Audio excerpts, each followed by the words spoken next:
boa noite a todos nossos queridos seguidores de nosso tempo de consulta. Hoje é edição especial, 21 horas. Boa noite, nosso querido Lucas Brito. Tudo bem, Lucas? Boa noite, tudo bem, professor? Boa noite, nosso convidado dessa edição de terça-feira, o nosso querido Alexandre Meneguso. Como está, Alexandre? Boa noite, professor. Boa noite ao Lucas. É uma alegria grande participar com vocês. Estamos bem, estamos aprendendo, reaprendendo e vivendo esses momentos diferentes, né? Com certeza. Alexandre, é uma alegria tê-lo aqui. A gente tinha esperança de encontrá-lo nesse novo processo que nós iniciamos com nosso JCJ Comunicação, jornalismo com jornalistas, e esse tempo de consulta justamente é essa ponte entre as melhores perguntas e os especialistas que têm as melhores respostas. E aqui já tivemos, Luca, a presença do nosso amigo Alexandre na oportunidade de trabalhar o tema espiritualidade em tempos de pandemia, e foi realmente um sucesso, com uma aceitação muito maciça de nossa audiência, e eu acho que hoje não vai ser muito menos, sim. Hoje nós temos aqui o privilégio de contar com, talvez, o máximo referente na agricultura aqui na região. Então, para nós é um privilégio, e dizer que também sou eu, na verdade, não deveria falar, mas eu vou falar, sim. O amigo Alexandre é uma figura que representa não só a espiritualidade e a visão especial que ele tem e o compromisso que ele tem pelo universo da agricultura aqui em Gramado, quanto à referência durante muito tempo daquilo que é uma instituição tão séria nessa área como é a Emater. Então, eu sou suspeito de falar, mas é preciso que se fale, sim. E é assim, Alexandre, hoje nós estamos com uma questão, estamos num romance forçado, sim? Estamos convivendo com um bichinho, com um vírus, e esse bichinho, ele tem nos trazido coisas muito desagradáveis, mas, por outro lado, tem acelerado muitas mudanças que estavam em caminho. Eu acho que é muito importante hoje ter essa oportunidade para refletir, para nós falar daquilo que é justamente agricultura e economia em tempos de pandemia. E essa pandemia tem sido, de alguma forma, a mola propulsora para que a agricultura gramadense também passasse por um processo de transformação. Eu acho que isso é bom que se diga, porque se tem alguma coisa que é importante que você possa nos contar, é a grande participação, o grande protagonismo da comunidade gramadense, mas especialmente das famílias agricultoras. Sim? Então, eu queria começar pelo início, como corresponde. Gênese do conflito foi quando, de um dia para outro, a gente descobriu que a pandemia estava com a gente. E de um dia para outro, a gente descobriu que aqui nós precisávamos se reinventar. E foram muitas coisas que aconteceram. Mas, sobretudo, quando a gente percebe todo aquilo que passou naqueles primeiros momentos, hoje a gente até pode olhar com alguma margem de sorriso, mas aqueles momentos foram momentos de dramatismo, de muita seriedade, de não saber o que fazer. Estou errado, Alexandre? Sim, de fato, né? Eu acho que boa noite a todos, então, novamente, né? Uma alegria grande e me sinto aqui privilegiado por estar ao lado dessas duas figuras ilustres, né? O Lucas e o professor João, e agradecer também o empenho e a vida deles dedicada aí à comunidade também, procurando levar informação, o enriquecimento dos temas, né? O debate, isso é muito importante. E, então, parabéns, vamos firmes nesse trabalho. Muito Realmente, obrigado. a pandemia ela nos provoca, ela é uma desacomodação para a nossa mente, um desafio à nossa inteligência. Eu diria que nós tivemos, em pouco tempo, uma outra mini pandemia, que, assim, se me permite fazer a comparação, que foi a greve dos caminhoneiros. Aqui eu não quero ressaltar se a greve foi boa, foi ruim, se ela foi justa ou injusta, não é esse é o foco, mas dizer que exatamente ali nós tivemos, quanto ao abastecimento, um grande problema para Gramado, né, para a nossa região. Os combustíveis não chegavam, gêneros diversos não chegavam, os alimentícios não chegavam, e ali nós tivemos um ensaio aqui em Gramado quanto à questão da oferta de produtos locais.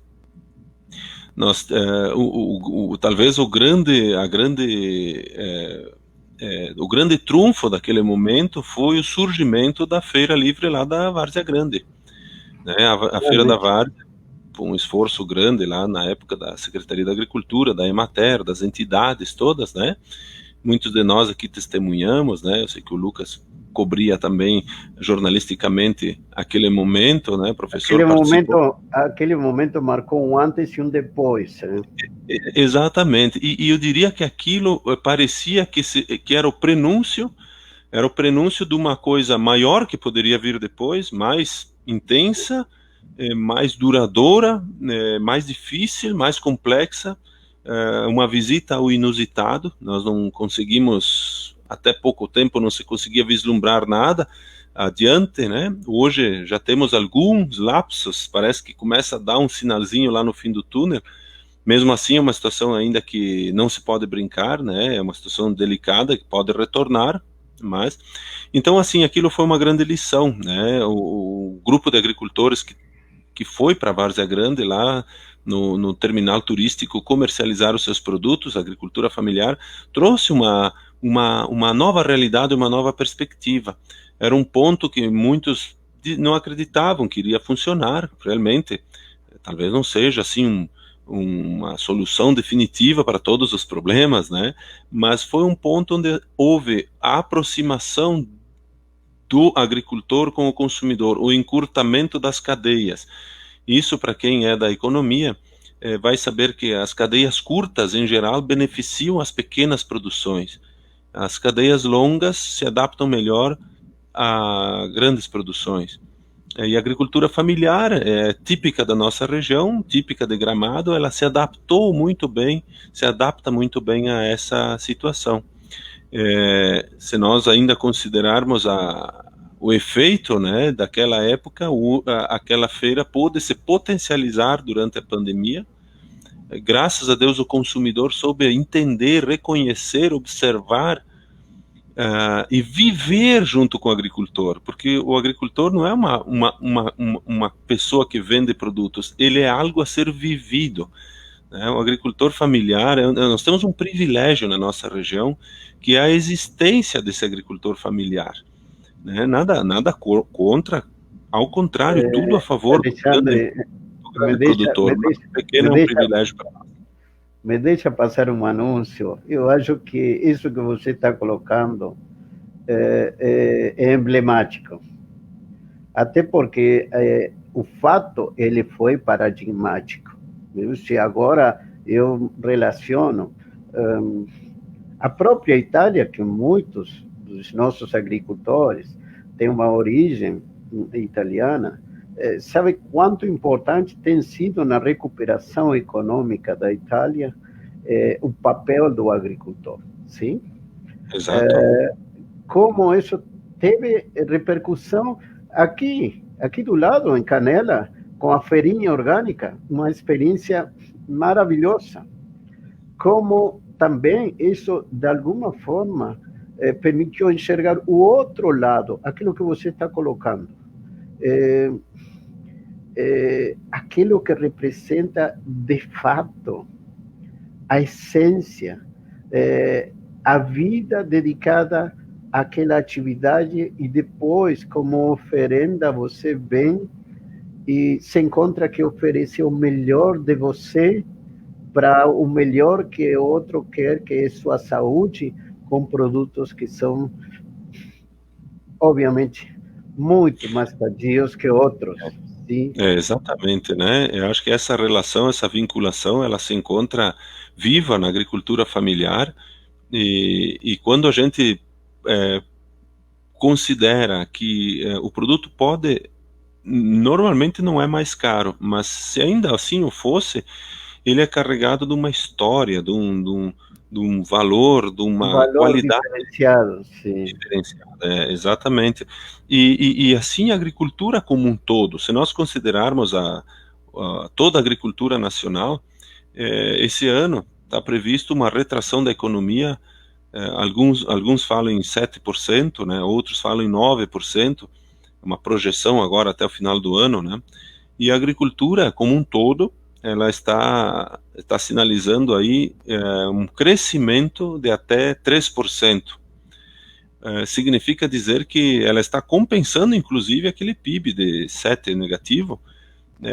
Se não tivesse agricultura, ele talvez fosse acima de 10, porque a agricultura é uma cadeia complexa no nosso Brasil e que movimenta muito.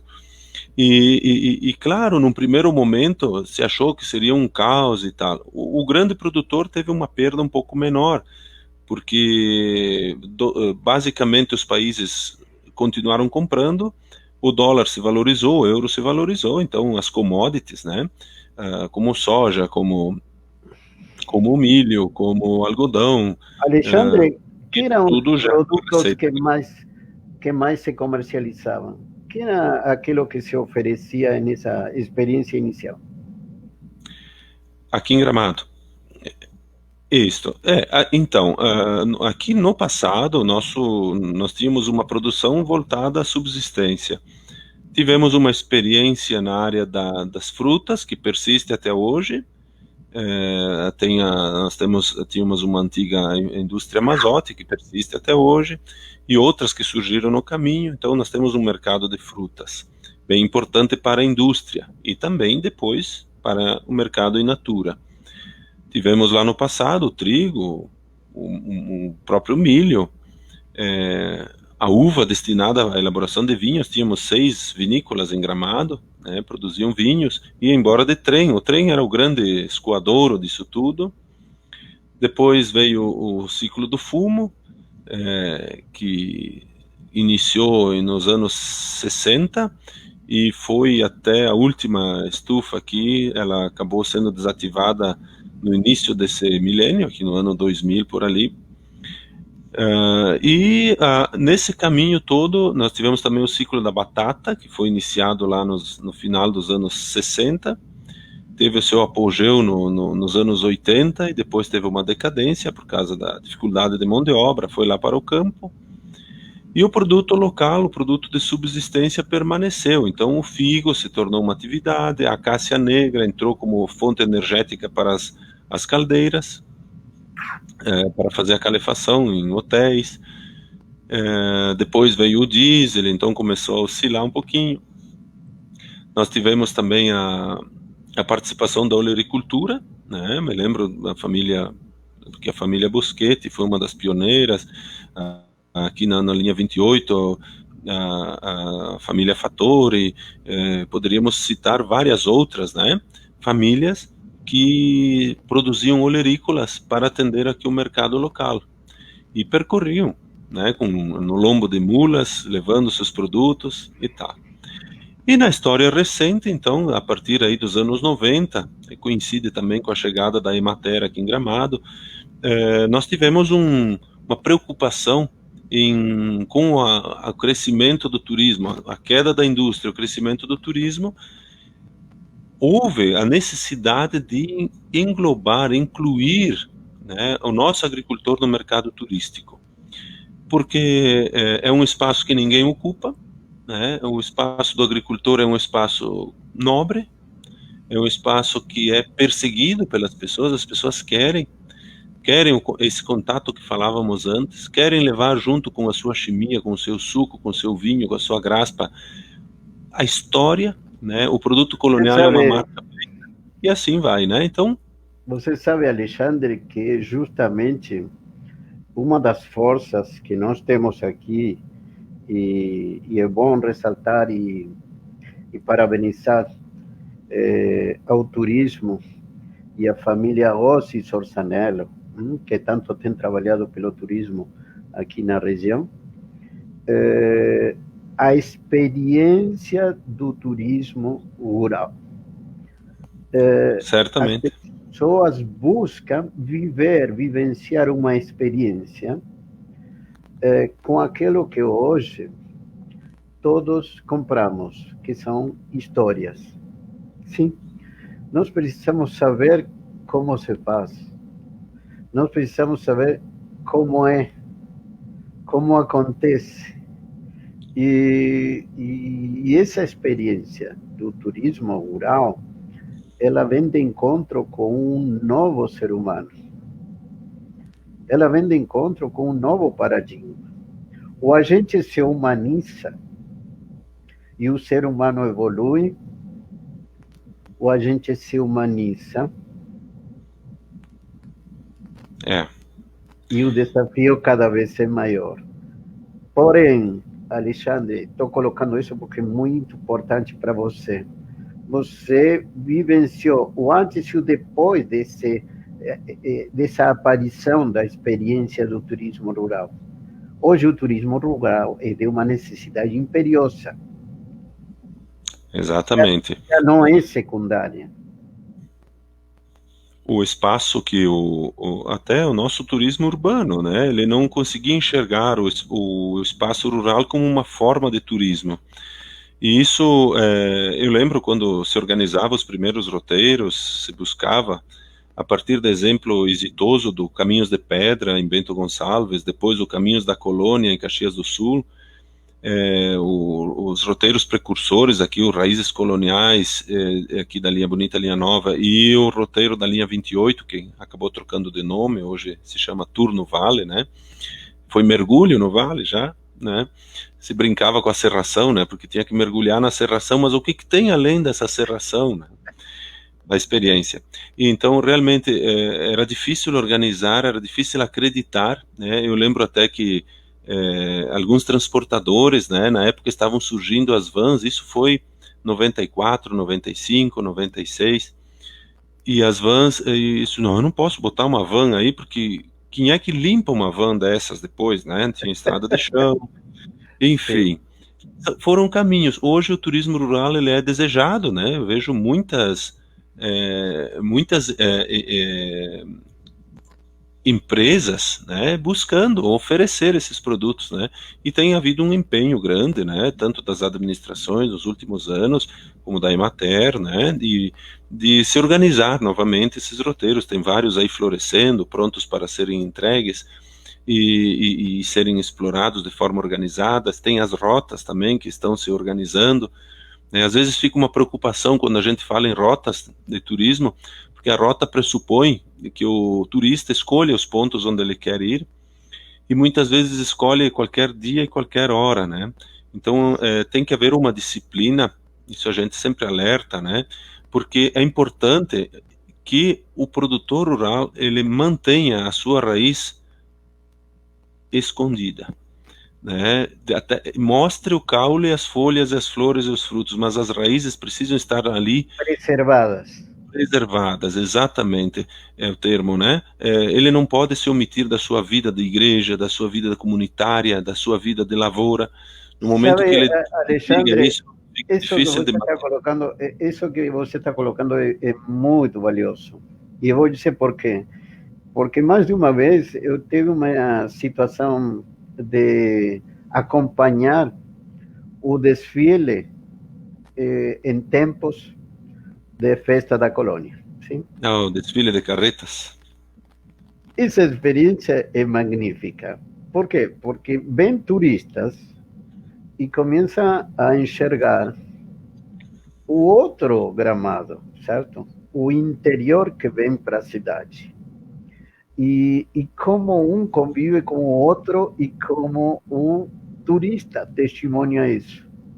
E eu, sendo forasteiro, sendo de fora, vindo tudo isso, tem sido uma experiência magnífica. Por quê? Porque aquilo impulsionou um olhar diferente para o interior. Exatamente.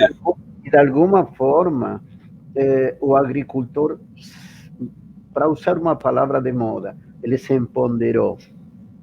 Ele começou a observar que sua autoestima estava em outro patamar. Exatamente, né? E aquilo despertou muito, isso foi o desfile de carretas da Festa da Colônia que estamos falando, né? O nosso evento maior aí que se refere à agricultura. Ele despertou muita coisa, a Festa da Colônia despertou, já não bastava mais, hoje já não basta mais as pessoas virem a Gramado conhecer a colônia como ela é exibida na festa, mas criou a necessidade de ir até o interior e ver realmente onde estão esses protagonistas, esses agricultores, né? E é tão bonito, né? A gente não cansa de elogiá-los, né? Por acreditarem nesse sonho também, né? Eu recordo em 90, quando eu cheguei aqui em Gramado, a relação com o turista era mínima. Eram poucas as famílias, muito poucas, talvez não coubesse nesta mão, as famílias Tinham que contato com turistas. que tinham contato efetivo com o turista, né? Exatamente. Hoje, graças a Deus, né, seja nos fornos aqui na praça, seja na festa da colônia, seja na casa do colono, agora a futura cooperativa, também seja nos roteiros de turismo rural, né, seja nas rotas de cicloturismo que vão envolver, seja no Caminhos de Caravaggio, né, um roteiro de caminhamento, de caminhada, né, que está aumentando a cada dia. Então isso tudo faz com que as pessoas redescubram. E também a experiência. Experienciar, não basta mais visitar, professor, né?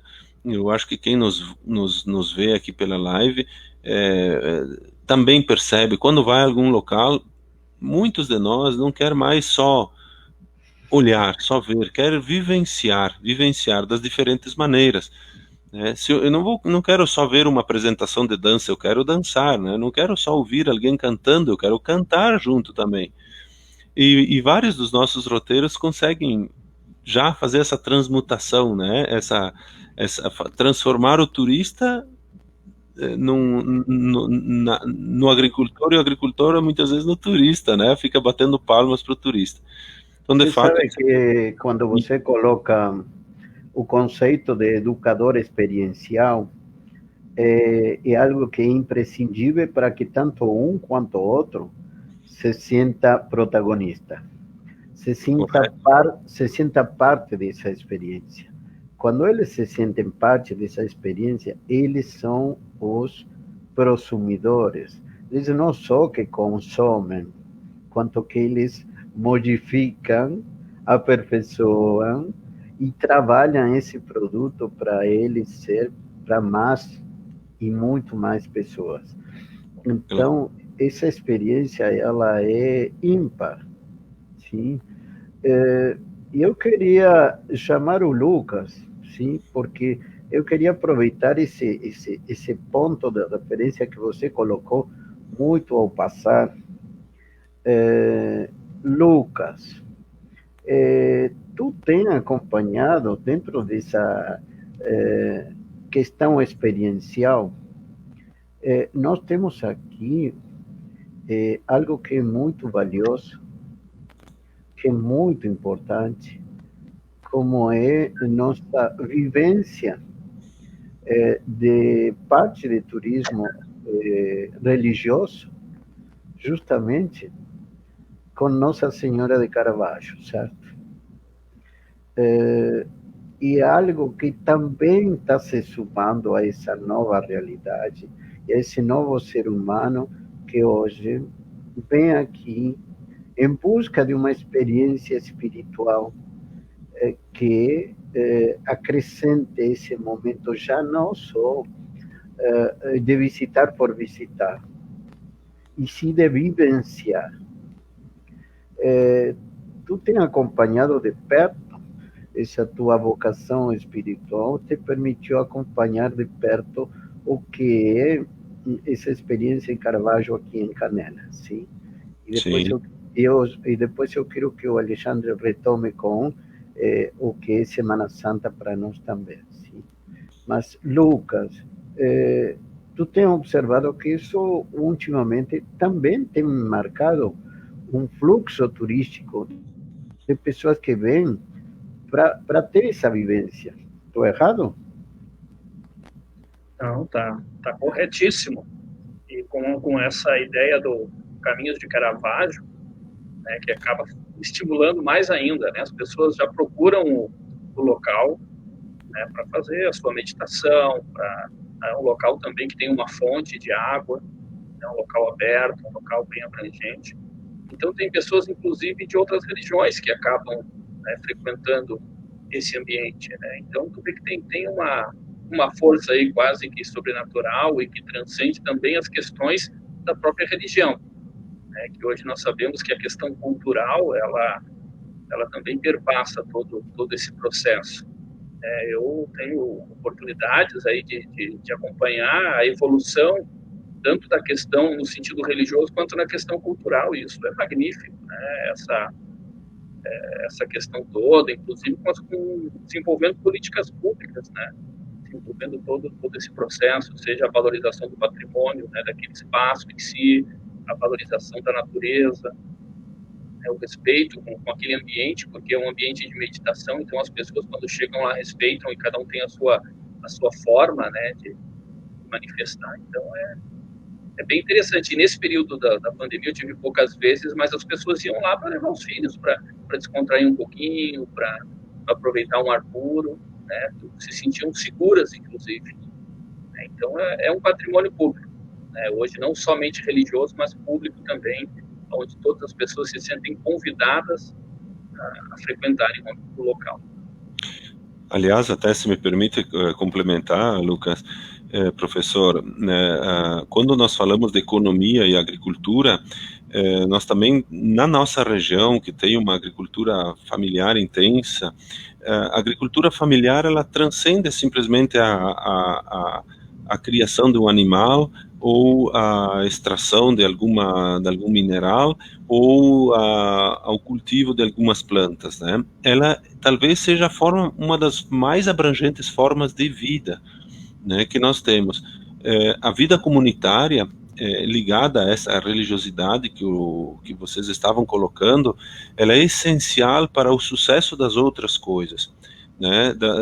As plantas, a natureza, elas trabalham, os animais, eles entram em sintonia com o ser humano que se completa, e essa completude ela se dá com o cimento da espiritualidade. Então é importante, né, nesses tempos modernos em que talvez fica um pouco distorcido a questão espiritualidade, mas nós vemos sólidas famílias no meio rural de Gramado, muitas sólidas famílias que levam muito a sério a questão da espiritualidade, da vida comunitária, se preocupam com o vizinho, e isso é uma coisa muito importante. Nós temos que ter vizinhos, é uma bandeira que a gente tem adotado aí, né, no meu trabalho, na minha empresa, que a gente tem que pensar pelo outro. Quem não sabe, né, se eu moro muito distante, o primeiro parente é o é o vizinho, né? E essa unidade, nós já fomos melhores nisso, né? Já fomos melhores.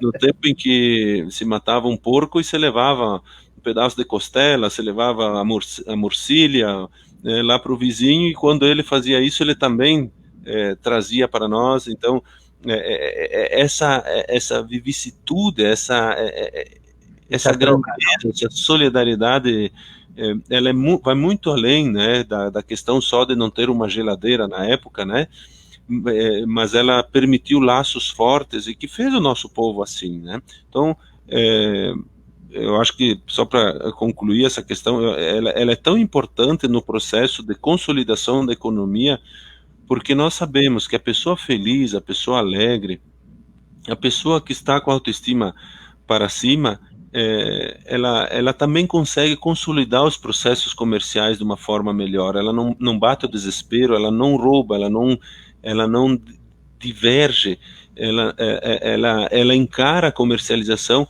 E aí eu quero dizer que o nosso agricultor aqui em Gramado, a maior parte do nosso agricultor, ele tem uma relação direta com o consumidor, ou quase direta. A cadeia é curta, no máximo de 3 pontos. É agricultor,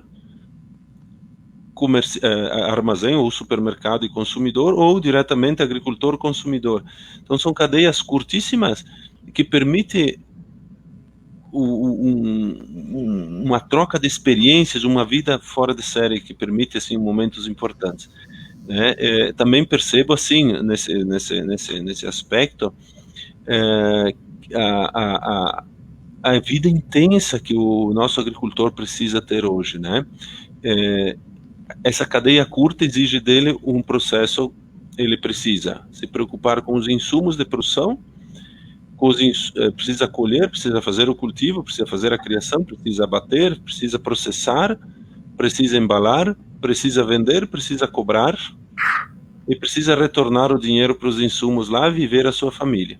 Esse giro todo dá bastante trabalho, mas ele faz com maestria. Eu acho bonito porque o agricultor vem adotando várias táticas de gestão, olha ali, ó, o Lucas foi entregue aí pela carneação de porcos. Então,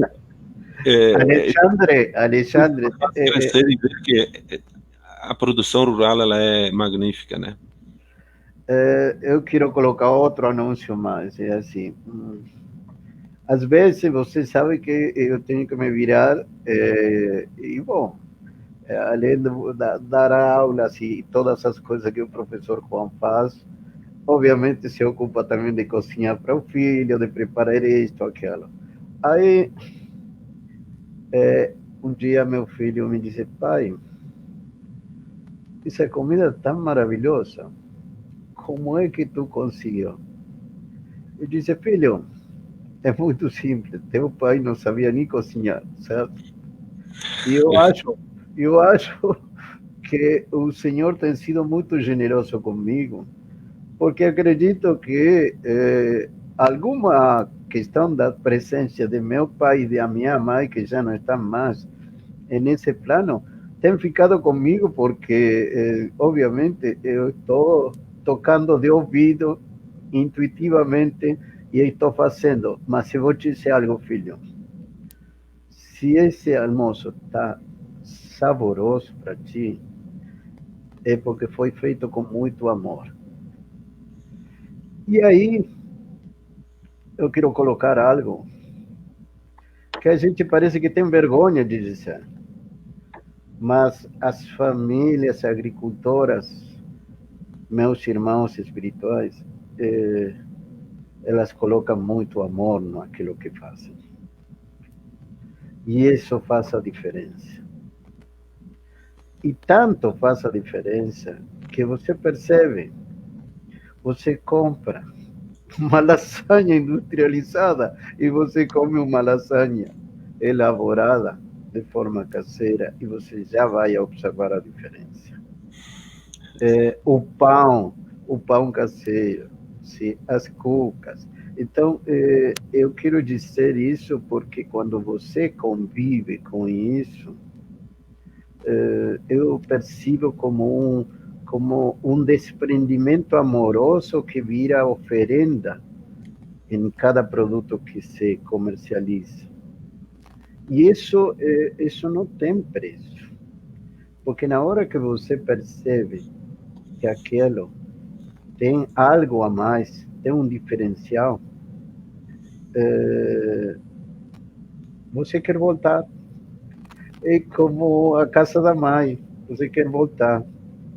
E como a mãe sempre está esperando a gente, de alguma forma, se cria um vínculo. Por isso, o turismo rural, ele cria um vínculo, uma fidelidade que os outros formatos de turismo podem não necessariamente ter o mesmo. E é importante considerar isso. E por que eu estou colocando isso, Alexandre? Porque uma das perguntas que surgem nós conhecemos momentos em que muitos jovens de famílias rurais queriam sair da cidade. Certo. Como está essa situação? Então, né, realmente é um questionamento muito forte, né? Nós tivemos várias situações aqui em Gramado, já tivemos de tudo, né? Nós tivemos um grande êxodo rural, iniciado aí talvez em meados dos anos 70 e que perdurou fortemente até os anos 90, até o começo dos anos 90. Foi um momento de expansão urbana, o apelo urbano é muito forte, né? Nós não pode ignorar isso, né? O apelo urbano é muito forte, atrai o movimento, as pessoas, em geral os meios de comunicação na época vendiam e ainda vendem, né? Ainda vendem uma imagem mais urbana de que o urbano é legal, que um carro grande, um carro bonito, ou luzes da cidade, em geral, pessoas bonitas, né? Vai criando uma, vou me atrever a falar, até uma certa fantasia, né, na cabeça das pessoas, e fica mais fácil, né, da pessoa optar, né? Ah, mas eu acho que eu vou tentar lá, tá melhor que aqui, é como é como mais ou menos às vezes aquela proposta do inferno, né, que a pessoa foi publicada hoje aí, né? A pessoa achou que o melhor era o inferno, porque no inferno tinha comida boa, tinha pessoas bonitas, né? E o diabo dizia, não, aqui tu pode ficar, né? Tranquilo. Daí ele foi para o céu, no céu era tudo mais ordenadinho e tal. E aí quando ele voltou de novo, então chegou no inferno, estava com fogo e tal, tudo, né? Olha, essa era só a ilusão que eu causei antes, né? Agora que a realidade é essa. Então, às vezes é isso. Hoje, acompanhando esse processo desde os anos 90, tivemos duas coisas, né? O esvaziamento do meio rural, ele é fato, né? Ele acontece. As famílias ficaram menores, né? Os meus pais a família da minha mãe eram seis irmãos. Antes eram tem uma filha lá que até mãe me socorre, né? Acho que eram 12, se não me engano, né? Os avós. E aqui também, né? Nós temos famílias aí com 18, com 16, famílias grandes. Então era natural o êxodo rural também, né? Não tinha condições, ou iam para as terras novas, para o norte do Rio Grande do Sul, iam subindo o oeste, Santa Catarina, Paraná, Mato Grosso do Sul, depois Rondônia, enfim. E outros, então, foram para a cidade. Dessa população estabilizada, nós percebemos que o meio rural ele experimentou aqui em Gramado uma certa estabilização. E essa estabilização se deu pelo retorno de vários jovens e adultos que passaram a entender as propostas que eram oferecidas pelo município, pela Emater aqui, né? Que era a questão da agroindústria.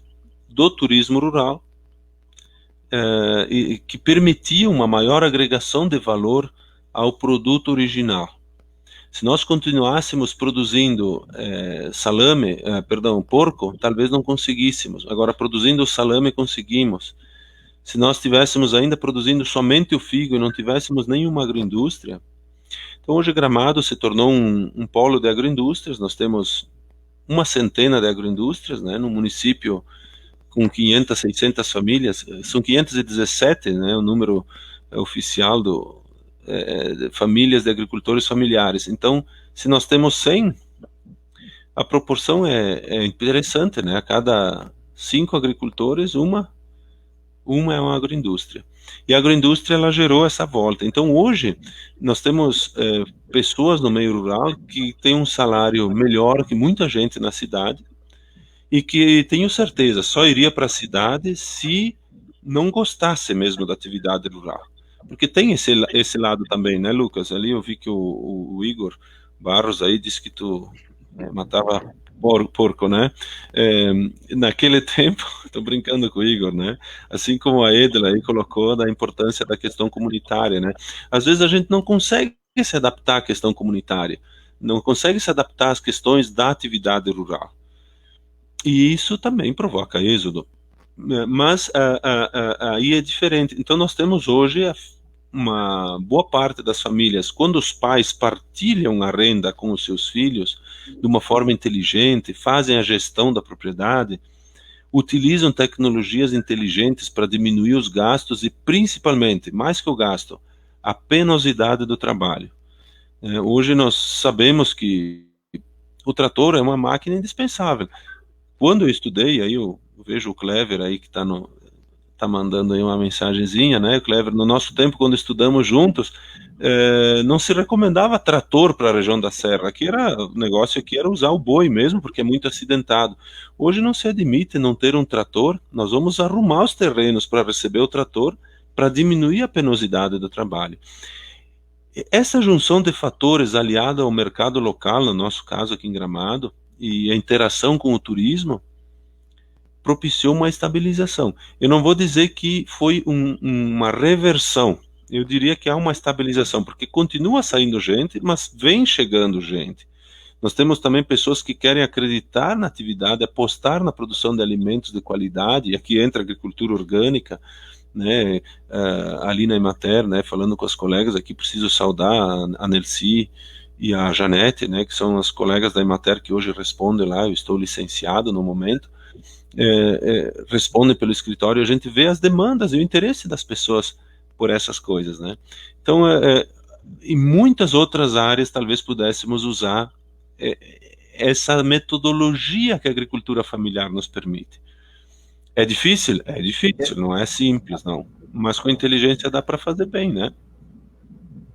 Alexandre, tem uma questão que eu acho que é importante não se esquecer. Eu acho que o polo aberto aqui da universidade, numa hora, tem sido chave para facilitar a capacitação, sim, de quadros, de pessoas, de famílias que tiveram uma oportunidade ímpar, sim, dentro da mesma cidade, a possibilidade de concretizar o sonho de se qualificar, e isso, a nível de educação, tem sido também para destacar, Alexandre, porque nessa transição, a educação funciona e tem um papel muito destacado, muito relevante. Perfeito, perfeito, professor. A Universidade Aberta do Brasil, e principalmente no curso de desenvolvimento rural, né, propiciou aí várias famílias de Gramado voltarem a estudar, né, fazer seu curso superior, poder também discutir um pouco, como nós estamos fazendo hoje, né? Muitas vezes o agricultor, por isso que a gente precisa protegê-lo, precisa cuidar bem do nosso agricultor, ele trabalha, e ele trabalha muito e trabalha bem. E às vezes não lhe sobra um tempo para analisar a sua própria realidade, né? Acaba correndo. Nós também, né? Aqui na cidade também. Quando a gente se debruça excessivamente no nosso trabalho, ou não é que às vezes quando a gente tira uns dias de férias, a gente vai para casa, puxa, a grama está muito alta e não pintei aquela parte da casa, né? A gente um pouco abandona, né? Então não é fácil. O mundo tem muita coisa, né? Mas é isso. E eu diria também que dar os parabéns para aquelas famílias cujos pais estão incentivando os filhos a fazerem um curso superior, a estudarem um pouquinho mais, né, principalmente para lhes dar mais vivência com a informática, que isso foi um outro grande trunfo da pandemia, né? O uso da informática para alicerçar os deliveries, por exemplo. Temos hoje um crescimento exponencial aí de agricultores que fazem a comercialização direta, entregam nas casas. Ainda há muitas famílias reclusas em Gramado, né, na região, que estão fechadas, né, com medo do vírus e principalmente pessoas do grupo de risco, e têm sido atendidas pelos agricultores. E agricultores que sabem manejar esses equipamentos conseguem também esse caminho, né?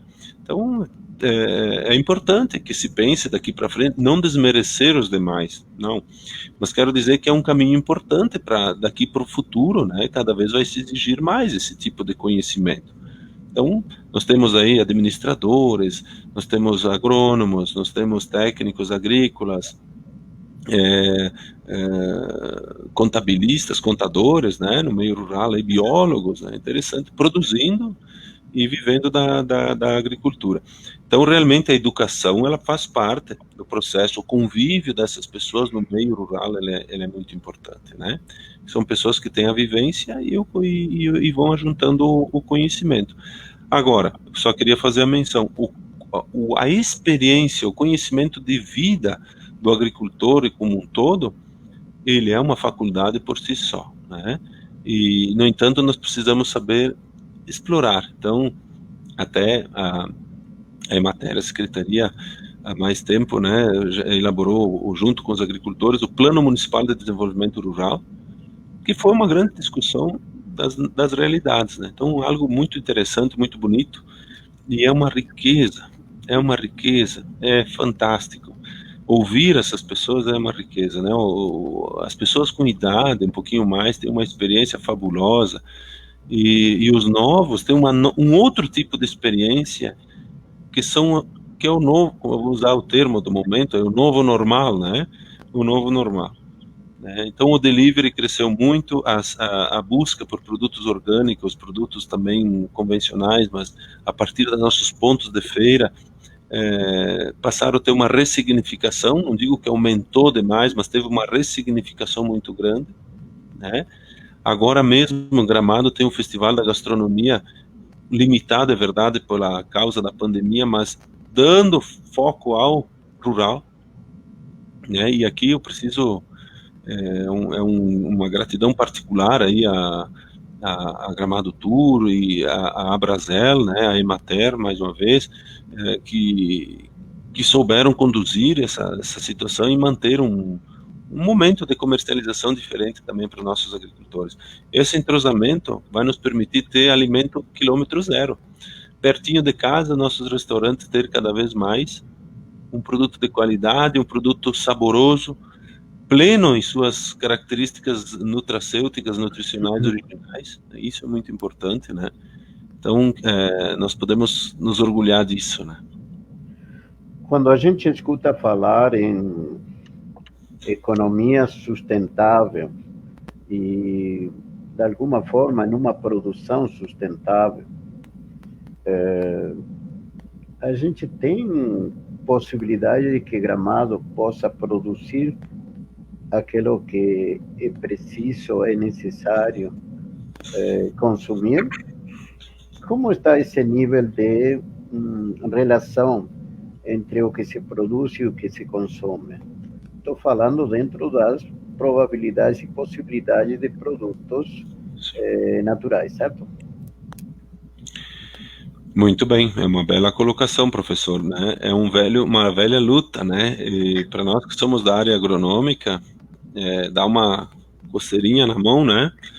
Porque a gente vê um mercado grande, né, disponível e por essas razões, algumas delas nós já conversamos, né, que é a própria desmobilização muito do espaço rural, o envelhecimento das famílias, né, e a sucessão, ela não se deu na mesma proporção, né, as famílias são menores, e está um grande ponto. Então, assim, nós temos hoje, claro, dificuldade em quantidade e qualidade. E aí tem a comercialização, que ela se dá de uma forma muito livre no Brasil, né? Então chega qualquer pessoa, às vezes lá da Ceasa, com um produto talvez conseguido lá numa promoção, né? E produto que já rolou bastante e acaba sendo entregue aqui. E o nosso produtor, às vezes, acaba jogando fora, entre aspas, né, o produto dele porque não teve oportunidade. Mas aí tem a comercialização em rede, que ela está crescendo aqui em Gramado. Esse exemplo bonito, aí a parceria da Brasella, os restaurantes, os mercados, né, e as próprias feiras, né, está propiciando, abrindo caminhos. A gente espera que essa parceria continue para que a gente possa entregar um maior número, porque é um ciclo vicioso. Eu não produzo porque não vendo, e eu não vendo porque não produzo. Né? Muitas vezes tu tens que ter o produto para oferecer, aí quando tu tens o produto, talvez tu não consegue entrar no mercado por várias razões. E às vezes tu tens o mercado aberto e tu não tens o produto naquela hora porque ainda precisa um ciclo na frente de 3 meses, 6 meses. Gramado tem uma variabilidade climática muito interessante, né? Nós vamos desde 57 metros de altitude lá na linha Moreira até uma média de 800 metros aqui na parte mais alta do município. Isso nos propiciaria, em tese, nós temos um mesoclima tropical ali no Morro do Arame, no Moreira, alguma coisa no São Roque também, Pedras Brancas, né? E ao mesmo tempo áreas frias que nos permitem oscilar, né? O relevo é um pouco dificultoso, como nós sabemos, né? É bastante acidentado, mas por outro lado forma as belezas naturais que tanto cativam os nossos turistas, né? Então, assim, realmente hoje nós não temos o volume necessário para fornecer a toda a nossa rede hoteleira, as escolas, né? Nós temos uma dificuldade, mas eu diria assim, que há uma especialização dos produtos que nós podemos cultivar aqui. Vários produtores estão se dedicando, morango, por exemplo. O morango hoje, Gramado está num padrão de produção dos melhores morangos da América do Sul.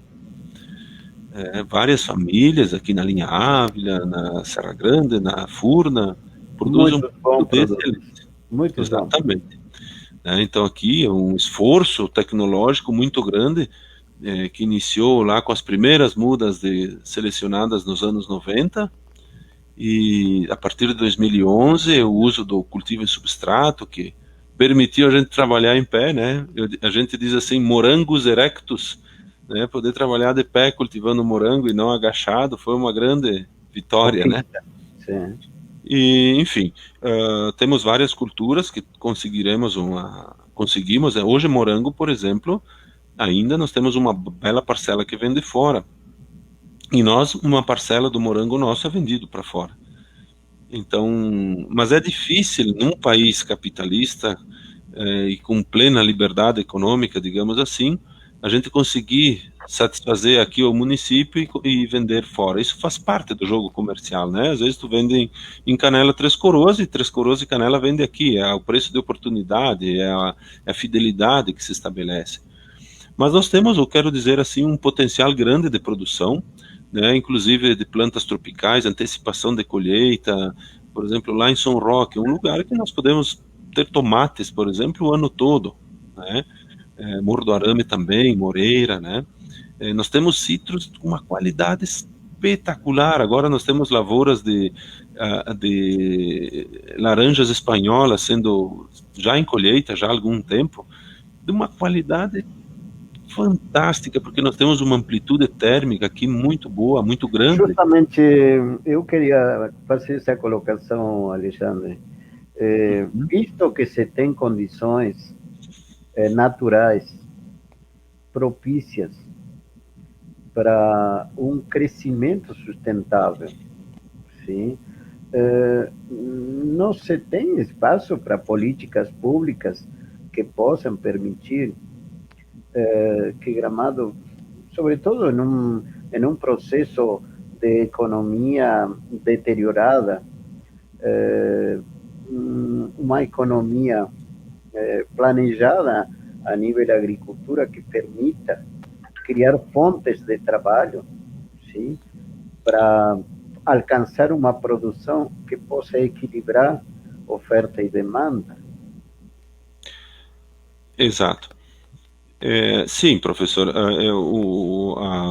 as políticas públicas diferenciadas podem ajudar a diminuir esse problema, né? Temos várias sugestões, né? São várias ideias que estão já em mente aí e que devem eclodir nos próximos anos, né? Gramado tem uma receptividade interessante, né? Que em relação à agroindústria, por exemplo, né, um programa de legalização aí permitiu uma legalização em massa aí de agroindústrias nesse pouco tempo, né? Isso tudo faz com que é possível, né? Tenhamos a possibilidade. Nós temos hoje o nosso limitador talvez seja a mão de obra mesmo, né? A mão de obra rural. Como eu falei, a propriedade familiar ela abrange muitas tarefas, né? Hoje estou vendendo, então não estou lá na produção. Amanhã estou na produção. Bom, alguém tem que cuidar do insumo, alguém precisa fazer a sanitização da câmara fria. E somos as mesmas pessoas. Então, claro, tem um problema global nesse país que custa entender. E aqui até queria colocar para os nossos ouvintes, nossos telespectadores, né? É uma coisa que eu tenho dificuldade de entender, né? Você não acha pessoas para ajudar no trabalho rural. Bom, você chegou ao ponto-chave, porque eu pensei... Nós não conseguimos aqui, professor... Será que eu preciso importar mão de obra para trabalhar na atividade rural?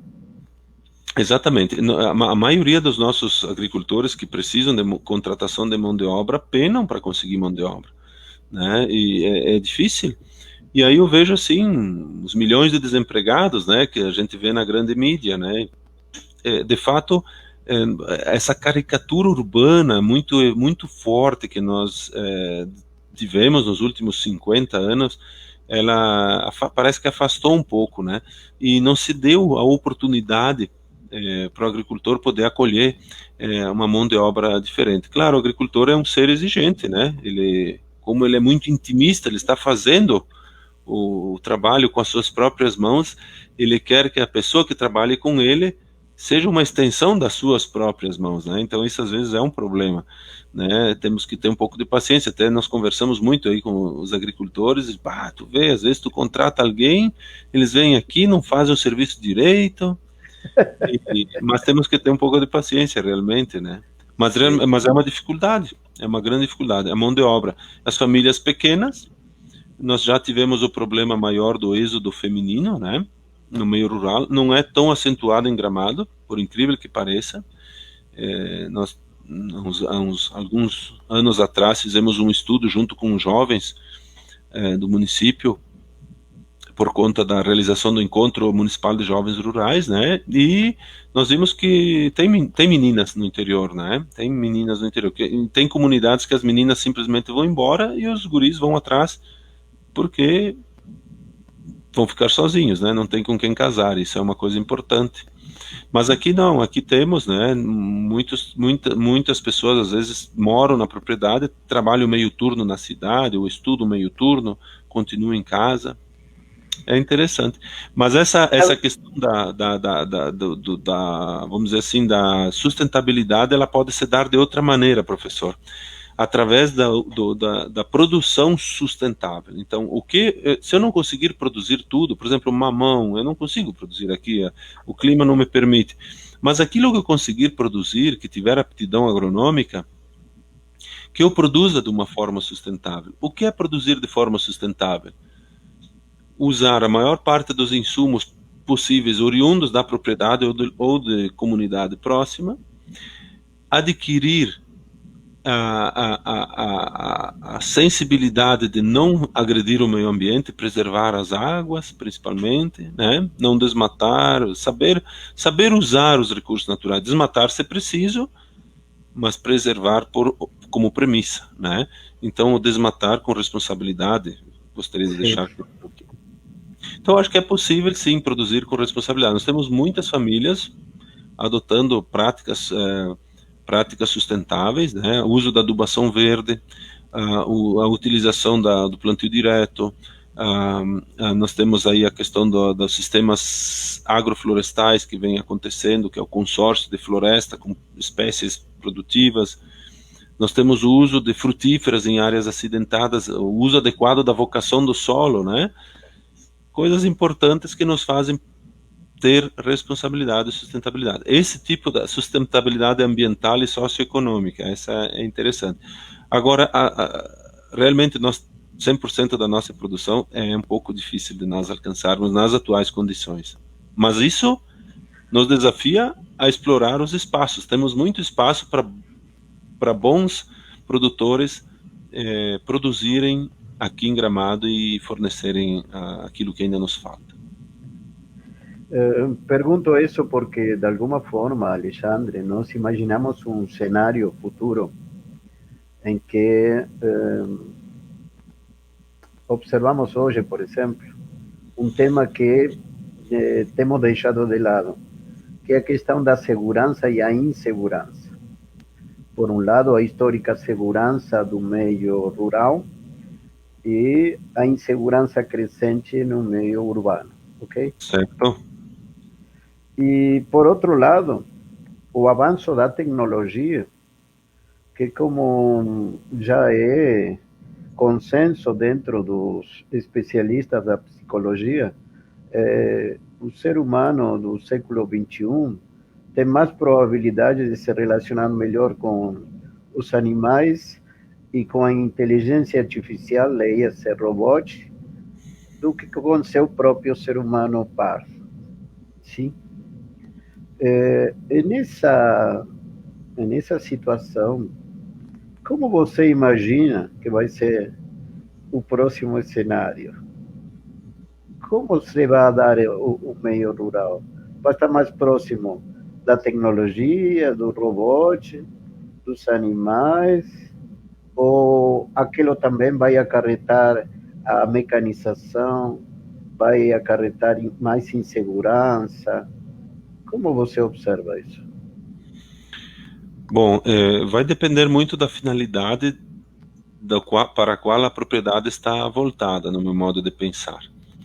Se ela estiver mais voltada à produção de gêneros básicos, ela não vai precisar de muita tecnologia embarcada, né? Ela vai precisar de uma boa gestão, né? Talvez um bom computador, um bom controle, uma carteira de pessoas potenciais compradores dos produtos, né? E isso faz com que assim se resolva de uma maneira mais simples. Apesar de que coisas que não se usavam há 10 anos, como por exemplo um timer, que é um temporizador para acionar uma bomba, são coisas raras, difíceis. Hoje isso está acessível a baixíssimo custo e que facilita um monte a vida da pessoa. A pessoa não precisa sair da sua atividade para ir lá ligar uma bomba para irrigar um morango. Então isso é importante. Isso também podemos considerar como um avanço tecnológico, né? Porque são tecnologias hoje simples, mas que repercutem significativamente na otimização e na economicidade das propriedades, que é importante. A energia solar, que vem tomando espaço aqui em Gramado, bastante intenso. Nós temos agroindústrias já com produção de energia a partir do sol e diminuindo consideravelmente os custos, né? Isso é importante. Nós temos aí a linha Marcondes, a Serra Grande, principalmente, mas em todo o município vários pontos, né? A utilização de maquinário com altíssima tecnologia embarcada, que venha a diminuir aquilo que falamos em outro momento antes, né? A penosidade do trabalho. Não adianta nós viver da hipocrisia, dizer que a enxada, o agricultor e a sua enxada. Bom, a enxada, ela serviria, digamos, para tu limpares uma valeta que está entupindo no meio de uma enxurrada e algumas outras poucas coisas, né? Hoje nós temos outras formas, né, de pensar e de dominar a produção agropecuária, porque a enxada, infelizmente, ela não se enquadra mais na nova realidade, né? Bom, aí é importante salientar que tem um momento assim da tecnologia que ele passa a fazer parte da vida da gente, mas a tecnologia ela tem que vir depois que eu entendi o processo vital da propriedade. Né? O morango, eu posso colocar tecnologia? Posso, mas primeiro eu tenho que entender como essa planta reage aos diferentes estímulos. E isso é bastante importante. Né? Então eu creio assim, que a tecnologia vai estar presente, eu creio que nós vamos avançar mais na questão da gestão das propriedades, no controle dos gastos, na economia, né? É um trabalho forte, por exemplo, que a Emater vem desenvolvendo, e que precisa ser considerado, né? Nós temos agricultores que fazem esse controle e já sabem onde está o furo, né? Que muitas vezes trabalhamos por nada.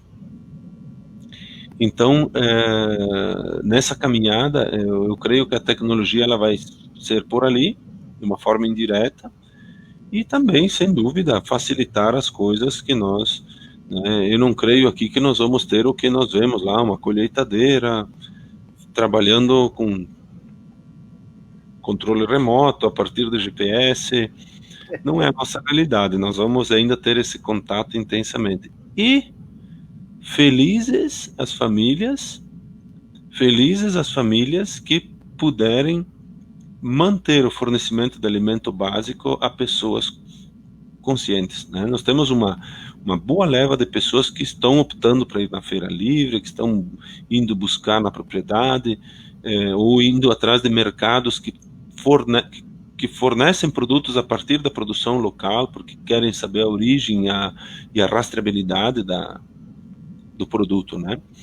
Então me parece que talvez a tecnologia seja isto, né? Controlar melhor os gastos, as entradas e saídas, e manter uma produção, claro, ingredientes tecnológicos são importantes, mas a agricultura familiar aqui na nossa região, aqui em Gramado, ela está muito voltada. Eu acredito muito que o cidadão aqui da cidade vai olhar com carinho para um produto de qualidade, um alimento limpo, um alimento cadeia curta, fresquinho, que possa lhe ser entregue né, com grande qualidade.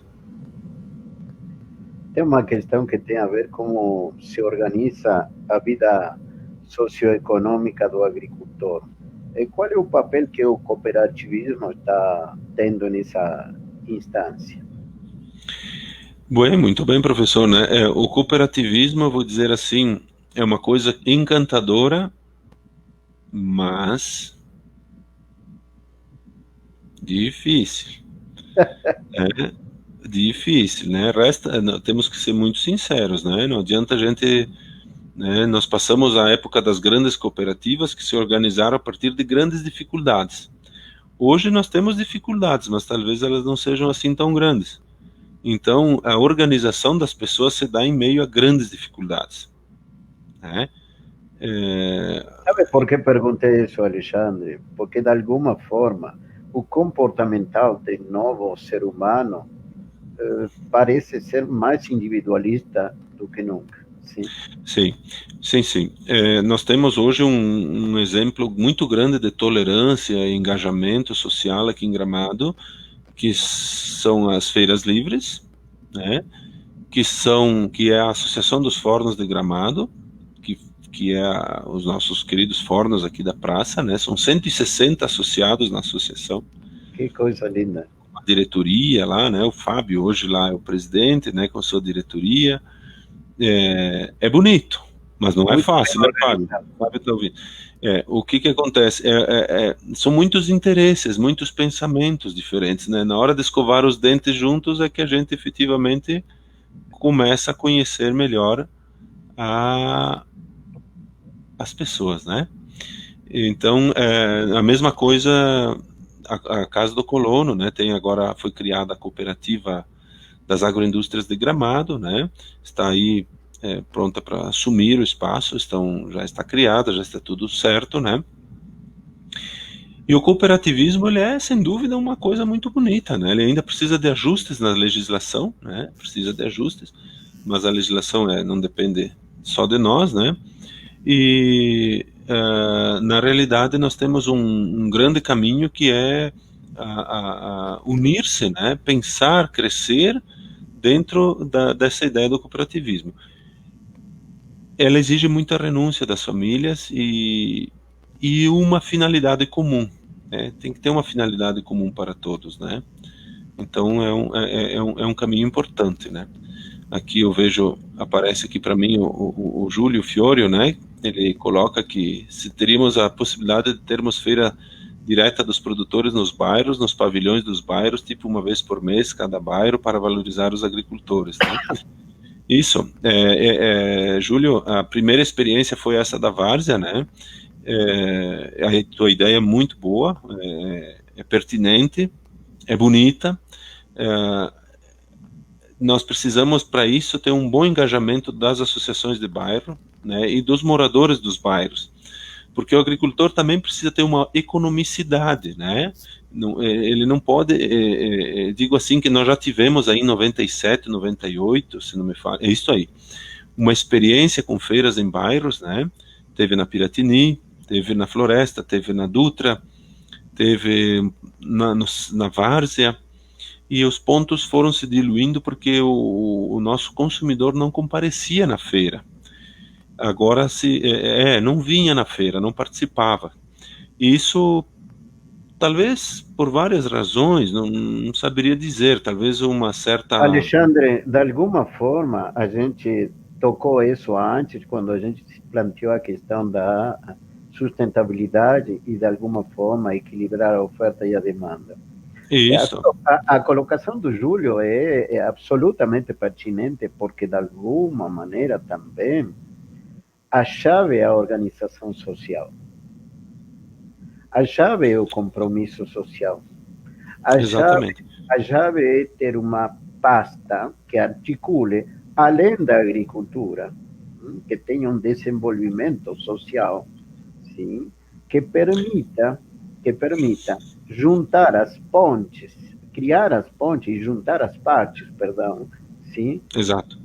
Porque o ser Exatamente, humano, professor, é isso que nós precisamos. Falar com seres humanos.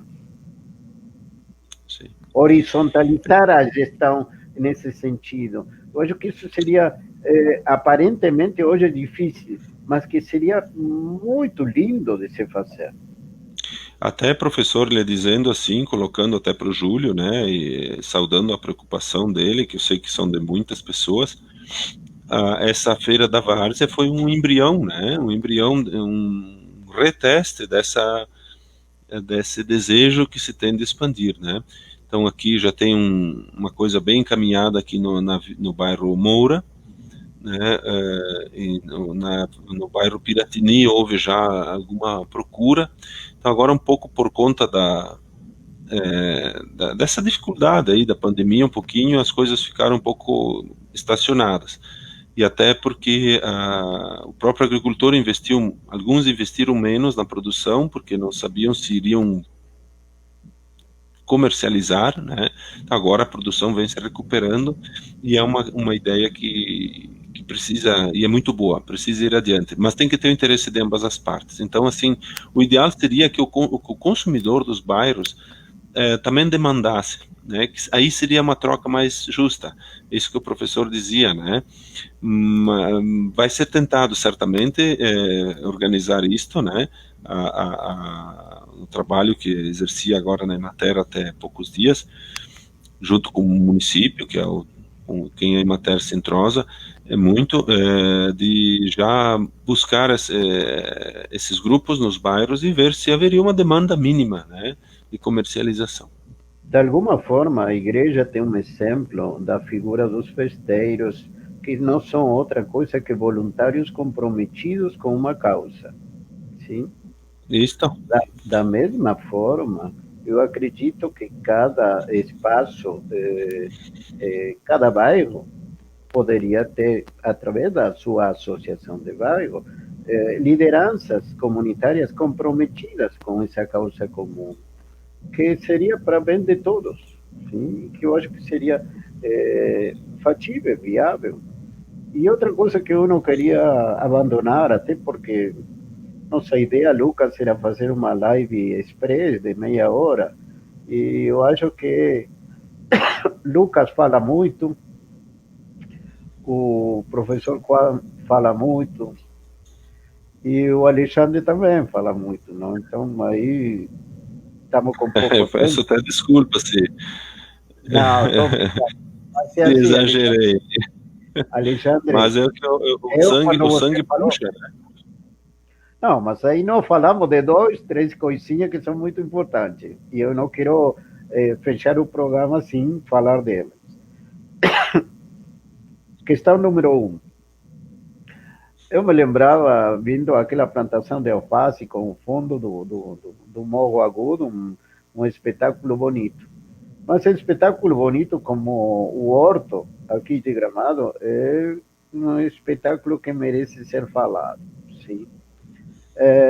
Quando me lembrava daquele trabalho que, de fato, tanta devoção tem o nosso amigo, o doutor Ilson Pissucci, falando dos benefícios da fitoterapia, por exemplo, falar dos projetos, das realidades, como a farmácia viva, também é muito importante.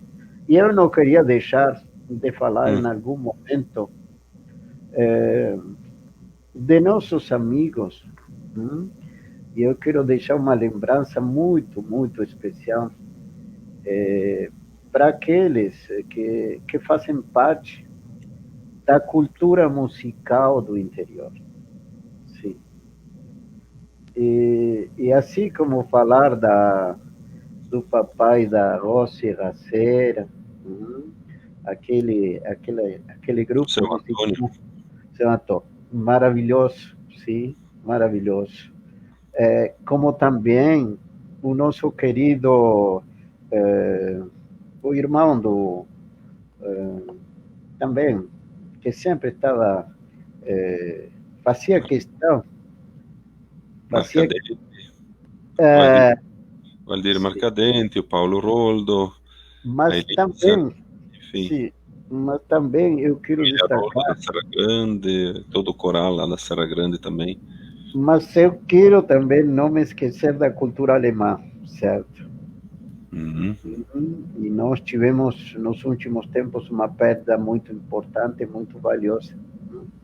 Professor Ingo. Exatamente. Então, esse é o outro lado que poucos conhecem, sim? Ou se conhecem, não conhecem o outro lado deles, sim? É que isso faz parte do interior, isso faz parte da cultura. Isso é maravilhoso também, Alexandre. Estou deixando a bola quicando para você fazer gol no finalzinho, certo? Também. Sim, professor, essa questão toda da arte, da cultura, ela, de novo, ela está presente nesse assunto da economia, porque eu volto a dizer, nós não podemos basear a nossa vida somente no financeiro, no monetário, que é indispensável, mas a forma de enxergar isso tudo, ela pode ser diferente, né? Essa questão das nossas tradições, né? Aqui eu queria deixar um abraço grande para o coral, por exemplo, o coral lá da Serra Grande, na Serra da Pompeia, tem o coral São Luís aqui da Várzea Grande, com que eu trabalho, tem o coral São Pedro aqui da cidade também, o coral Infanto das crianças, tem vários outros grupos vocais, o Coral da Gruta. Eu prometi fazer parte desse coral, tá? Viu? As vagas estão abertas, só manda o vírus embora que a gente logo volta, né? Tem também o coral lá da sociedade da linha Marcondes, né, que tem um trabalho tão bonito, precisa ver, eu essa semana ainda comentava com uma pessoa lá da Marcondes, como pode, né, é uma devoção ir cantar num enterro, né, eu acho bonita aquela tradição alemã, né, de ir com a bandeira, com o estandarte da sociedade, qual representa, né. E nós temos também aqui uma coisa muito importante que é o grupo Misbach, né, que foi organizado pelo professor e que a comunidade lá, os jovens, os novos jovens, né, e os jovens adultos já da linha Araripe, alguns, né, papais, mamães já, mas que já prometem voltar assim que possível, né. Então eu acho que tem coisas bonitas ainda no nosso interior, muito se perdeu, temos que reconhecer, né, a família Lovato na linha nova na Furna, o grupo de canto do Som Rock da Furna, o grupo da linha nova na linha bonita se cantava nas várias comunidades aqui, me perdoem se eu, né, todos tínhamos muito mais essa parte, hoje parece que temos mais dificuldade, sim, às vezes de desempenhar a música.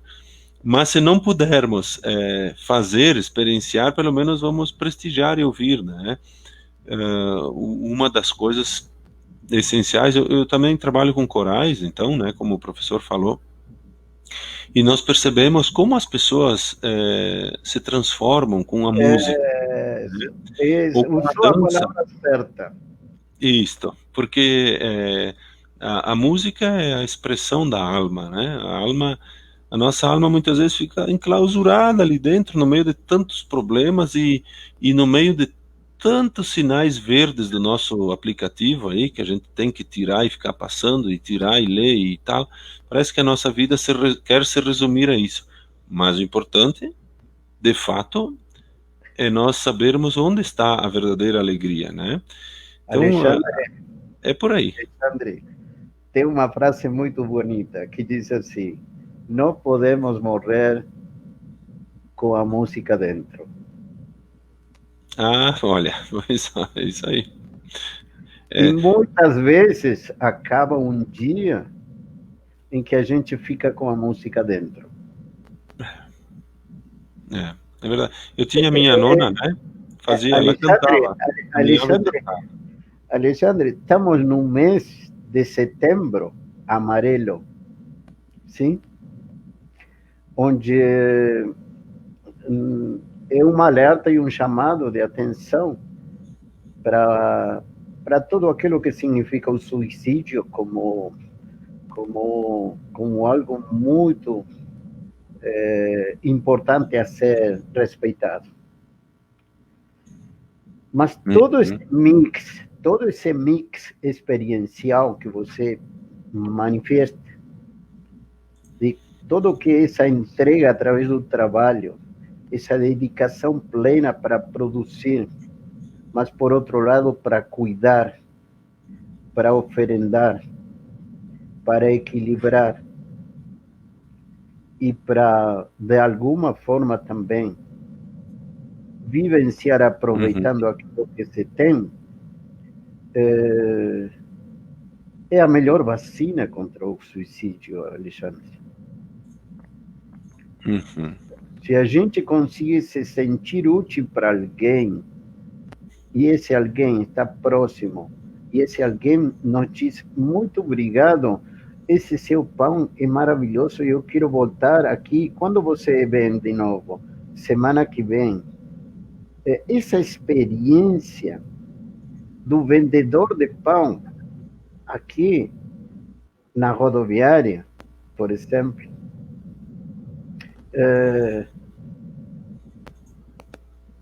essa experiência com o turista, essa experiência com o visitante, ela é linda, Alexandre, porque às vezes vai muito além do valor econômico que representa aquela peça que se vende.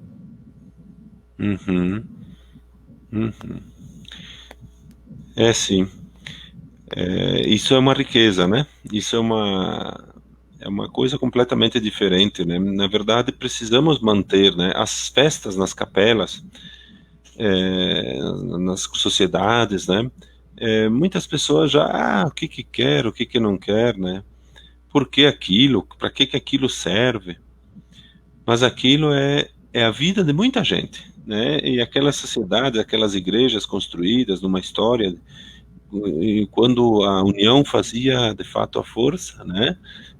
Nós temos uma vivência totalmente diferente, né? São pessoas que viveram na sua dificuldade, mas viveram a alegria da partilha, da fraternidade.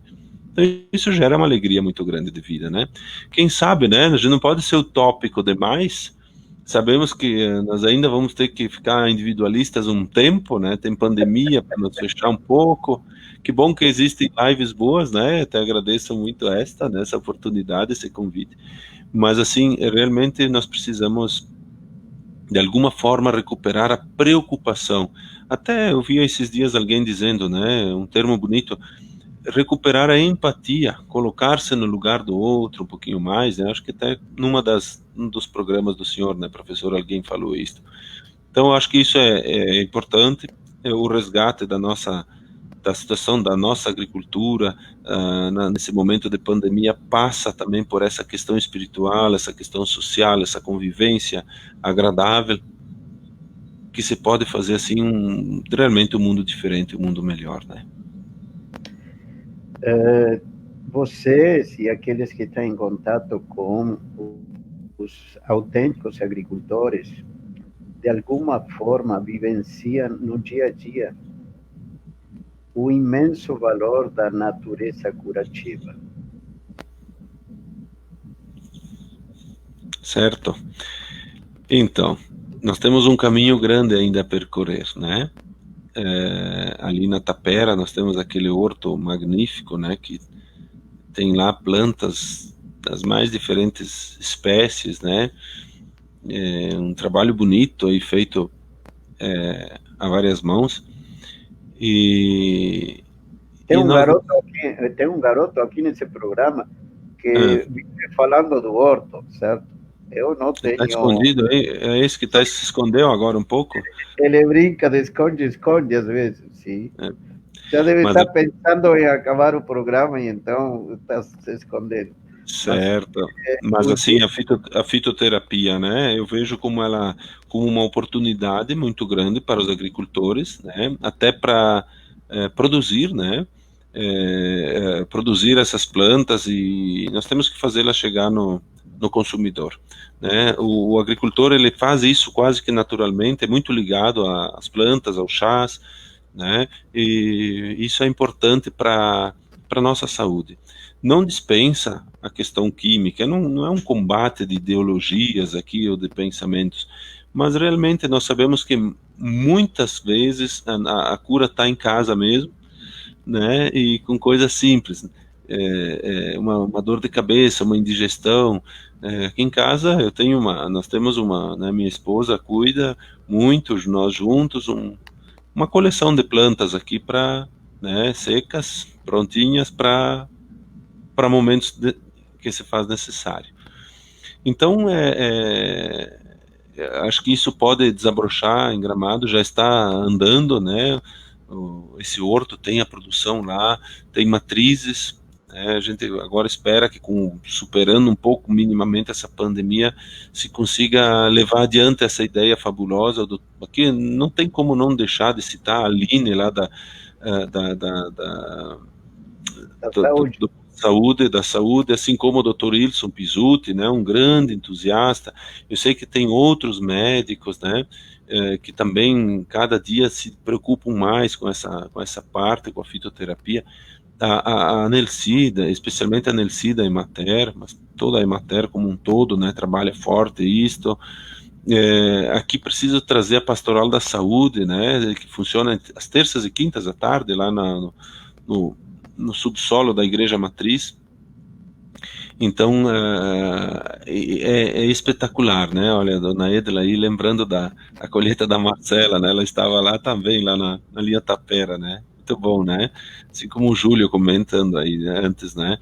Então, e são coisas importantes, e são resgates e oportunidades que nós podemos continuar explorando e fazer disso, por que não, uma fonte de renda e um apoio aí para as pessoas que buscam uma renda, né? E essa caminhada, acho que ela já iniciou e nós precisamos dar sequência e consolidá-la, professor.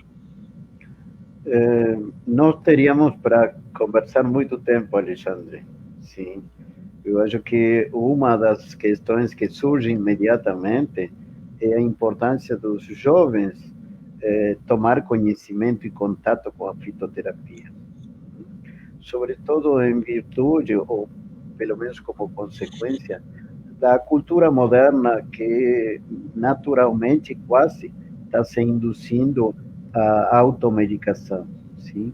Então, de contramão, temos do outro lado a grande possibilidade de ir aprendendo aquilo que a natureza realmente nos oferece curativamente e nos representa uma possibilidade muito mais sadia, com menos ou quase nada de efeitos colaterais e contraindicações. Claro que precisa de uma tutoria, que precisa de uma orientação profissional. Sim. E pode falar, Alexandre. É verdade, professor, porque é importante ressaltar, né, que nesse tema a fitoterapia ela é importante, porém ela não exime, né, ela não nos exime do cuidado, porque assim como um remédio químico, entre aspas, o natural também pode nos causar alterações, então é importante ter o conhecimento, né, aprender, saber, ver como funciona, né, quando a gente para, pensa e olha e analisa, é uma alternativa, mas nós precisamos, então, assim, do conhecimento. E graças a Deus a gente vem adquirindo esse conhecimento. Gramado quer buscar tem um memento já pronto, né, com 10 ou 13 plantas, as mais comuns, já de uso consolidado, já aparece no site da Anvisa como recomendadas e aprovadas, né? Então, isso nos dá tranquilidade também aos médicos, né? Que é um desafio aos médicos. Assim como para um agrônomo, para um técnico agrícola, a agricultura orgânica muitas vezes se apresenta como uma dificuldade, me atrevo a falar aqui, né? Às vezes, né, tem até o Iora aí nos ouvindo agora, né, uma pessoa que conhece muito, é importante saber, e às vezes também para um médico, a fitoterapia ela se apresenta como uma dificuldade. Muitos têm, né, algum tabu, e assim como em várias profissões nós temos. Então é uma caminhada ainda. Agora o que nós não podemos é ignorar o valor, a importância dos fitoterápicos como forma de solidarizar, de ampliar a profilaxia, a prevenção de doenças, principalmente, né?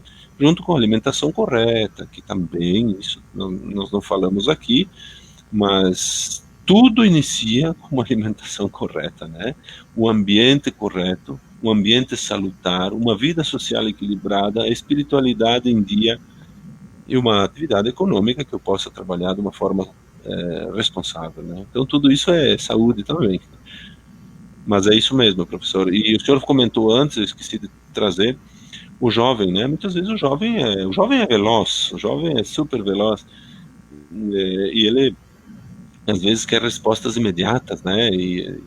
Mas é crescente, viu? O número de pessoas, de jovens, né? Eu conheço vários aqui em Gramado que já são adeptos da fitoterapia, da agricultura, vão à feira, vão comprar produtos, né, estão se dedicando à atividade agropecuária, né, aqui na Linha Bonita agora tive um contato aí com a família Marcon, aí do Rafael e o Alexandre, são dois jovens, né, que tocam bem a propriedade. Espetacular a experiência que eles têm de vida ali, né, espetacular. E são jovens como qualquer um de nós e que opta por uma vida responsável ambientalmente. O dinheiro é importante sim, mas o necessário, né? E estão conseguindo ser felizes lá, fazendo várias coisas, criando coisas, trabalhando, investindo, construindo, né, com as próprias mãos, aprendendo, desenvolvendo as habilidades. Isso é muito bom. Meu amigo Alexandre Menegusso, eu tenho um grande prazer de convidar você sempre. E eu acho que Obrigado, professor. hoje mais do que nunca é uma enorme alegria ter tido você aqui no nosso programa. Lucas, nosso grande amigo Lucas, eu gostaria que você se incorpore para o finalzinho do nosso programa. Dizer que tem sido muito importante a presença do Alexandre, mas eu quero dizer para você, Lucas, nós temos um grande desafio aqui, sim, porque estamos falando em nome de todos aqueles que nós criamos expectativas positivas. E a gente precisa tomar consciência, como diz o Principito, Pequeno Príncipe, sim? Que nós somos responsáveis com aqueles que criamos expectativas, sim? Aqueles que cativamos, criamos expectativas. Nós temos um espaço que é nosso JCJ, nosso tempo de consulta, mas sobretudo o espírito dos parceiros para cuidar. E, Lucas, eu quero te dizer, tu foi da ideia de trazer o amigo Alexandre Menegusso. Eu acho que ele, de alguma maneira, é um parceiro para cuidar. Ele é um parceiro que cuida e nós precisamos cuidar desse parceiro também. Seja a posição que ocupe Alexandre Menegusso, seja qual for a sua escolha, mas você representa para nós um exemplo a seguir. E você nos trouxe um olhar, abriu as janelas e nos mostrou o que é o interior de Gramado, o que é a vida do agricultor e o que é esse processo de transformação que hoje está vivendo aquele Gramado rural, aquele Gramado interior, mas sobretudo de uma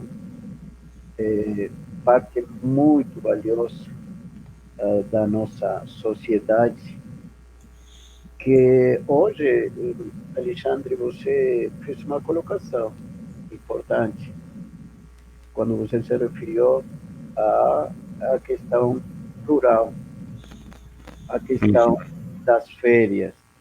A feirinha de Canela, e eu quero ir encerrando com Lucas, não podemos deixar de lado, Lucas, porque a feirinha de Canela, ela tem sido e é uma experiência muito linda, muito linda.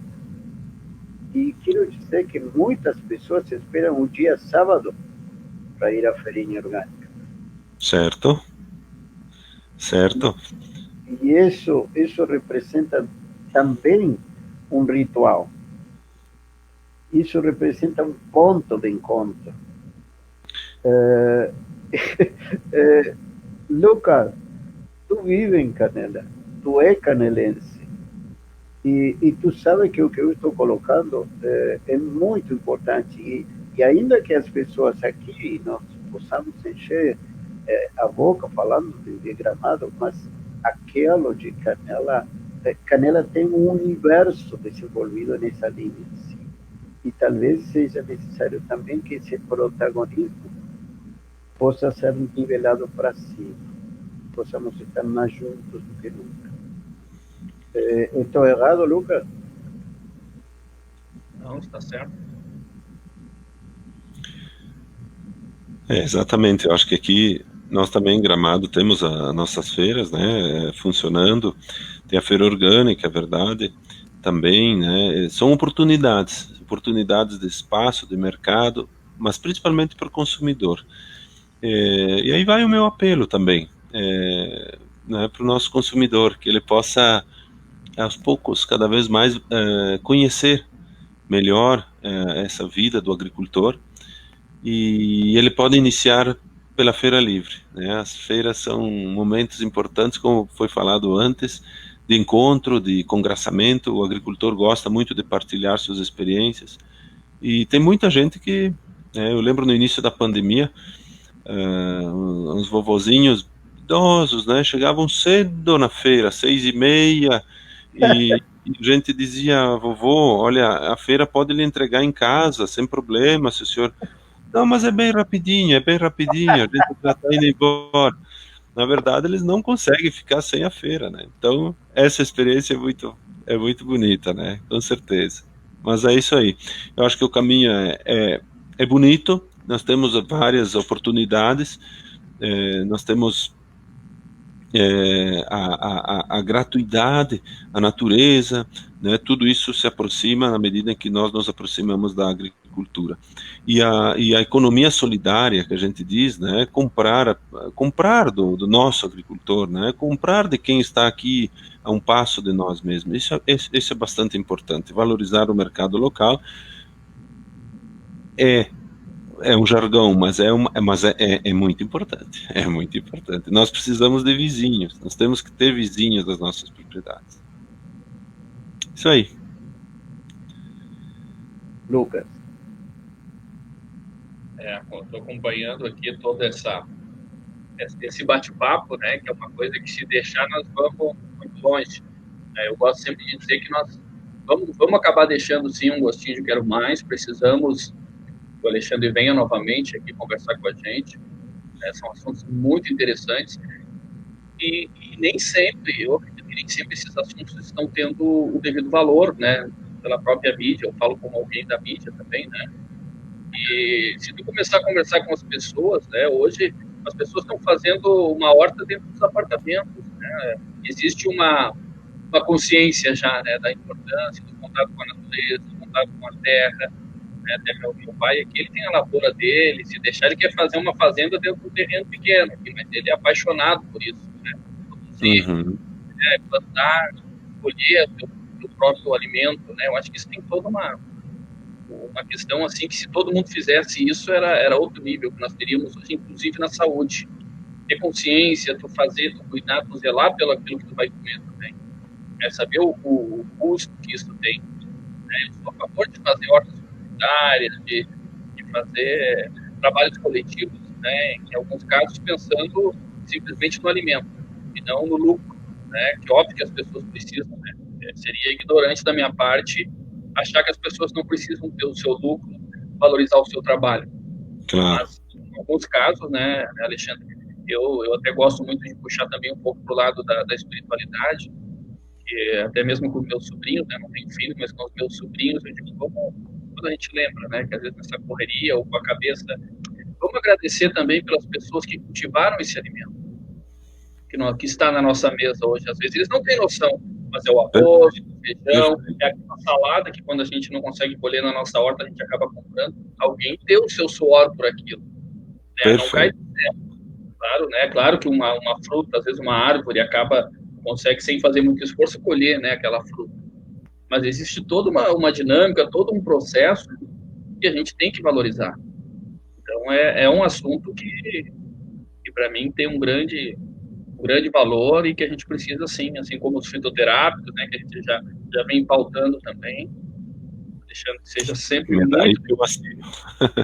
Daí que eu assino, é isso mesmo, concordo. Sempre muito bem-vindo aí, né, eu me reservo mais aqui a escutar, mas parabéns aí pelo teu trabalho. Tive a oportunidade de acompanhar também a colheita da macela lá no horto.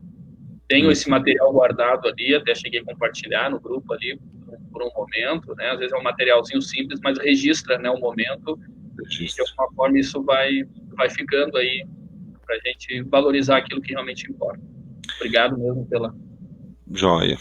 Eu quero agradecer também, obrigado Lucas, obrigado professor, né, pela oportunidade, os elogios eu quero transferi-los a todas aquelas pessoas com quem eu partilho o meu trabalho profissional, né, nesses 30 anos, né, afinal foram 30 anos, agora dia 5 de setembro que completei esse trabalho aqui em Gramado, então fico feliz, porque muitas vitórias, muitas coisas boas, mas sempre com a parceria da comunidade, né? Eu acho que a comunidade é que, de fato, que se deixa ajudar, a gente pode ajudar e nós podemos crescer muito, seja pelo que eu pude agregar, pelo conhecimento da minha profissão, mas também pela boa vontade e a receptividade das pessoas. Então, fico grato, obrigado também pelo valor que vocês me deram, eu retribuo, acho que o trabalho de vocês também é muito bonito, enquanto procura divulgar as coisas simples, mas que causam impacto no nosso cotidiano, né? Então, estou à disposição também, fico muito agradecido e até uma próxima oportunidade, então. Alexandre, muito obrigado por tudo. Lucas, muito obrigado por essa ideia magnífica de trazer o Alexandre.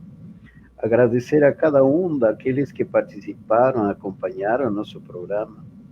E eu quero deixar gratidão especial para o amigo Júlio, que tem se prontificado e oferecido uma ferramenta importantíssima, como é essa parceria Gramado Canela, que oferece trabalho para aqueles que estão procurando trabalho. Em algum momento a gente falou quanto importante é ser útil aos demais. E eu estou acompanhando de perto aquele movimento que está se gerando a partir esse contato e esse WhatsApp, que é uma conexão entre as empresas que buscam cobrir vagas e as pessoas que estão buscando emprego. Eu digo isso porque hoje nós estamos se ocupando dos gramadenses, nós estamos se ocupando dos canelenses. E às vezes nós acostumamos a observar que uma live, com todo respeito, parece que se ocupa só de vender coisas, parece que só se ocupa de promocionar furtividades, se não banalidades, coisas supérfluas. E hoje estamos, de alguma maneira, reconhecendo o imenso trabalho daqueles que são protagonistas na transformação de nossa sociedade para melhor. Então, tanto o Júlio, por um lado, quanto o Lucas, quanto o nosso Alexandre Benegusso, estão fazendo sua contribuição magnífica para deixar um mundo melhor para seus filhos e aqueles que vêm atrás. Isso não tem preço, Alexandre. Verdade. Parabéns ao Júlio aí pela iniciativa. Muito bom, Júlio. Não sabia, não tinha me ligado na... Aí você percebe que temos pessoas de muito bem, Alexandre, pessoas de bem mesmo, fazendo o bem. E fazendo o bem, e às vezes as pessoas não conhecemos isso. Por isso eu digo que aquela pessoa que se deprime, diz, não tenho vontade de viver esse mundo, está horrorosamente decepcionante, abre os olhos, respira profundo, escuta a tua voz interior, meu filho, escuta, se a gente não faz silêncio, não escuta o canto dos pássaros. E os cantos dos pássaros são um presente da natureza, é um presente do universo. E talvez essa gratidão seja a primeira decisão, a primeira atitude curativa que a própria espécie tem para a sua própria espécie. Então, eu estou sumamente agradecido por esse programa, Alexandre. Agradeço também, professor. Obrigado pela oportunidade. Programa. Pode dar parabéns a Papai do Céu, porque esse programa tem sido um presente, uma oferenda. Uma boa noite. Uma boa noite a todos. Boa noite a todos. Obrigado. Boa noite. Até a próxima.